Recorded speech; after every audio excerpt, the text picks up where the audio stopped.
Hello friends, তোমরা আমার গল্প শুনতে ভালোবাসো, তাই আমি আবার একটি নতুন গল্প নিয়ে ফিরে এলাম। গল্পটি ভালো লাগলে লাইক এবং কমেন্ট করবে এবং আমার চ্যানেলটি সাবস্ক্রাইব করে আমার পাশে থাকবে। নীলির কথা শুনে আমি খানিকটা হেসে দিলাম। বললাম, আমাকে দেখে কি মনে হচ্ছে আমার ভয় করছে? নীলি কিছু না বলে কেবল আমার দিকে তাকিয়ে রইল। জানালার ওপাশটা বেশ অন্ধকার। আমি নীলির চেহারা পরিষ্কার বুঝতে পারছি না, তবে কেন জানি মনে হলো ও গভীর চোখে আমার দিকে তাকিয়ে আছে। ওর চোখ একটা বিস্ময় কাজ করছে। কে বলে যে কেবল মানুষেরাই বিস্মিত হতে পারে, অশরীরাও তো বিস্মিত হতে পারে। তার নীলির চেহারা না দেখলে আমি ঠিকমতো বুঝতে পারতাম না। নীলি জানালা ভেদ করে আমার ঘরে চলে এলো। যেমন করে আমরা দরজার পর্দা সরিয়ে ঘরে ঢুকি, ঠিক সেভাবে। ব্যাপারটা এমন যেন খুব স্বাভাবিক একটা ঘটনা। অন্য কেউ হলে এতক্ষণে মনে হয় চিৎকার চেঁচামেচি করে কানের পর্দা ফাটিয়ে ফেলতো। আমি নিজেকে সামলে নিলাম, তবে এই সামলে নেওয়াটা এমনি এমনি হয়নি। এখানে ভাড়ায় এসেছি খুব বেশি দিন হয় নাই। প্রথমে যখন এখানে ভাড়ায় আসি, ঘর ভাড়া শুনে আমি একটু অবাকই হয়েছিলাম। তার উপর আমি ব্যাচেলার জেনেও আমাকে যখন ভাড়া দিতে রাজি হয়ে গেল, তখন আসলেই একটু অবাক না হয়ে পারলাম না। এমন ফ্যামিলি বাসায় সহজে বাড়ির মালিকেরা ব্যাচেলারদের বাসা ভাড়া দিতে চায় না।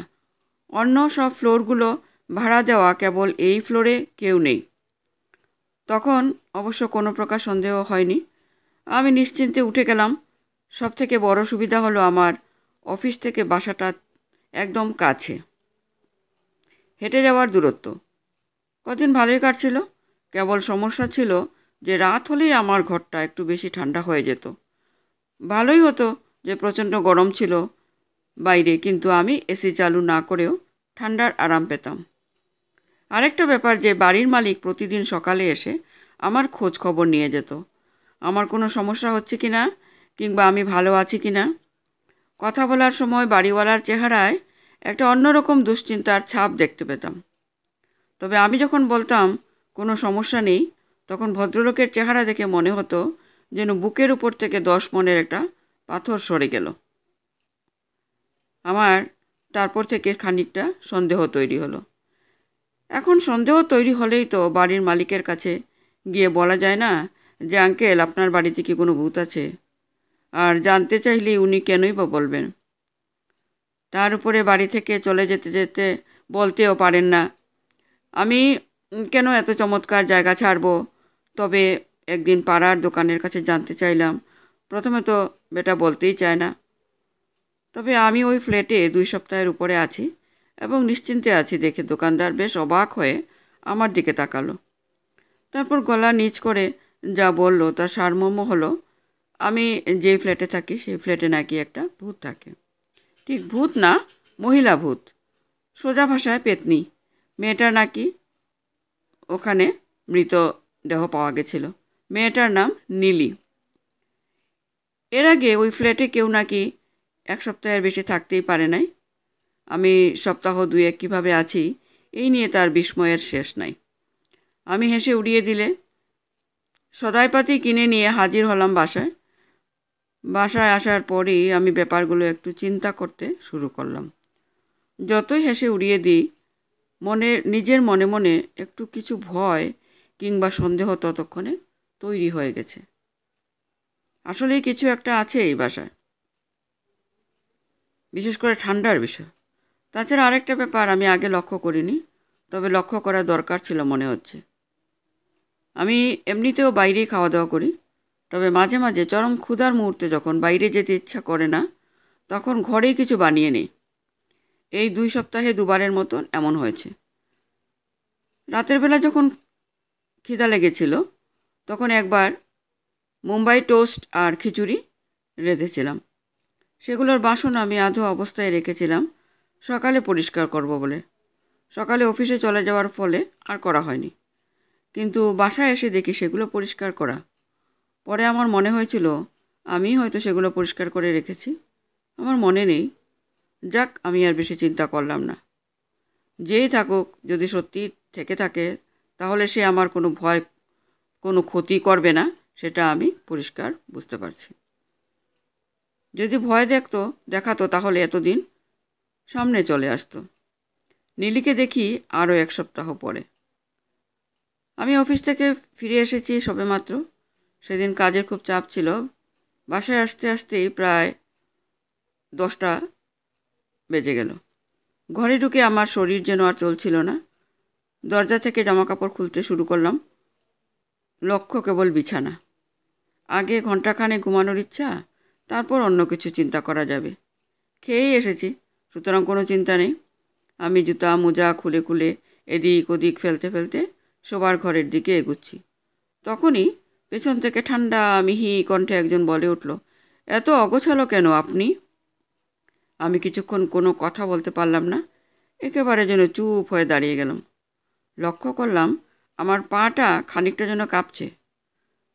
আমার হয়তো প্রথমে ভাবা দরকার ছিল যে অন্য কেউ আমার ঘরে ঢুকেছে, কিন্তু কণ্ঠটিতে এমন কিছু ছিল যে আমার পুরো শরীর কেঁপে উঠল। ঘরের তাপমাত্রা ততক্ষণে অনেক নেমে এসেছে। আমার খানিকটা শীত শীত করতে লাগলো। আমি নিজেকে বোঝাতে চেষ্টা করলাম যে এইটা আমার কোনো ক্ষতি করবে না, এটা একটা ভালো ভূত, ভালো পেতনি, সুইট পেতনি। খুব বেশি কাজ হচ্ছিল না। প্রবল ইচ্ছা করছিল সামনের ঘরের দিকে দরজা বন্ধ করে দিই, কিন্তু ইচ্ছেটা দমন করলাম। অনেক সাহস সঞ্চয় করে পেছনে তাকানোর প্রস্তুতি নিলাম। আমি ঘুরে তাকিয়ে দেখি সেখানে কেউ নেই, তবে আমার ছেঁড়া জামা কাপড় আর জুতো মুজোগুলো গোছানো রয়েছে। আমার মনে হলো মেয়েটা চলে গেছে, কারণ তাপমাত্রা আরও বাড়তে লাগলো। এরপর মেয়েটার অদৃষ্ট কণ্ঠ শুনলাম বেশ কয়েকবার। প্রত্যেকবার আমার অগোছালতার জন্য মৃদু শাসন। আমি আবিষ্কার করলাম যে মেয়েটাকে আমার আর ভয় লাগছে না মোটে। গতকালকে আমি অফিস যাওয়ার আগে একটি ছোট্ট নোট লিখে রেখে গেলাম আমার অগোছালো শার্টের উপর। আমি তোমাকে দেখতে চাই।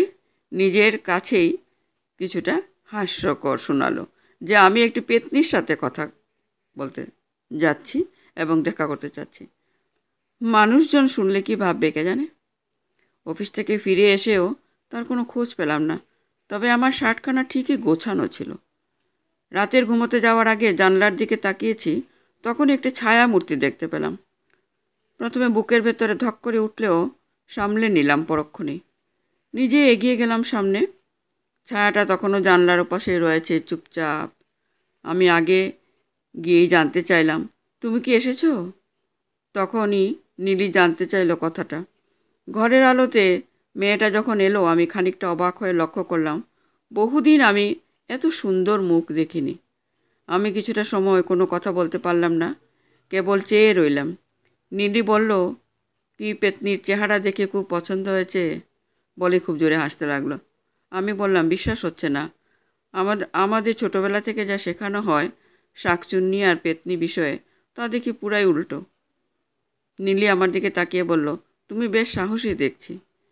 এর আগে মানুষগুলো বেশ ভীতু ছিল।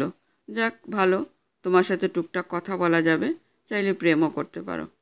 আচ্ছা তাই? জানি সুন্দরী পেতনি প্রেম করার সুবিধা কি? কি শুনি? পেতনির বাবা তাকে বিয়ে দেওয়ার জন্য চাপ দিতে পারবে না, বিয়ে হয়ে যাওয়ার সম্ভাবনাও নেই। এই কথাটা বলার পরই দেখলাম নীলির মুখটা কেবল মলিন হয়ে গেল। আমার দিকে তাকিয়ে বলল, আচ্ছা আমি যাই। সে কি, কোথায়? আমার কথায় কষ্ট পেলে নাকি? না ঠিক আছে। না ঠিক নেই, আমাকে বলবে, তারপর যাবে। নিজের কণ্ঠ শুনে নিজে অবাক হয়ে গেলাম। আমি একটা অশরীরীর সাথে আর্গুমেন্ট করছি। আমার বলার ধরনই কি না জানি নীলি আবার হেসে ফেলল। তারপর আমার দিকে তাকিয়ে বলল, তোমরা যা মনে করো আমরা কিন্তু আসলে এতটা ফ্রি না। তোমাদের যেমন নিজেদের জগৎ আছে, ঠিক আমাদেরও তেমনি জগৎ আছে। আমাদের সেখানেও থাকতে হয়। তাহলে আমাদের জগতে আসলে যাদের মৃত্যু স্বাভাবিক হয় তাদের সাথে এই জগতের একটা সংযোগ স্থাপন হয়ে যায়। চাইলেও আমরা এখান থেকে নিজেদেরকে সরিয়ে রাখতে পারি না। বুঝেছ? ইচ্ছা করে থাকি না। বুঝলাম। তা কখন আসবে আবার? আসলেই টের পাবে। এখন যাই। নীলির অনেক কথা জানা হলো না, তবে মেয়েটা আবার আসবে, তখন ওর সাথে চুটিয়ে আড্ডা মারা যাবে। নিডি যেভাবে জানালা ভেদ করে এসেছিল ঠিক সেভাবেই চলে গেল। আমি নিজের বিছানার দিকে রওনা দিলাম ঘুমানোর জন্য। নমস্কার।